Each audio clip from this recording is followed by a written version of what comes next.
ወንድ ልጅ በደል ሲደርስበት በፍቅረኛው በትዳር አጋሩ ምናምን ሚዲያ ላይ ወጥቶ ያዙኝ ልቀቁኝ ማለት ልምድ የላቸውም። ልክ እንደያዙት ቀብር ነው የሚወርዱት ባይዘው ማለት ነው። በደላቸውን ችግራቸውን ስቃያቸውን ይዘው ነው በደል የሚወርዱ ወደ መቃብር የሚወርዱት ማለት ነው። አሁን ላይ ግን የነጻነት ቤተሰቦች ምን አስባችሁ ነው ሚዲያ ላይ ወጣችሁ ያዙኝ ልቀቁኝ የምትሉት?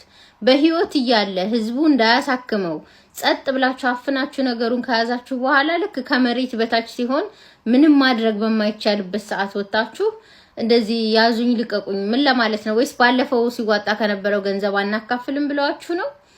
ምን ለማለት ነው? ይሄ ህዝብ እኮ በህይወት እያለ ብትናገሩ ኖሮ በግራም በቀኝ የሚወደድ ሰው ነበረ።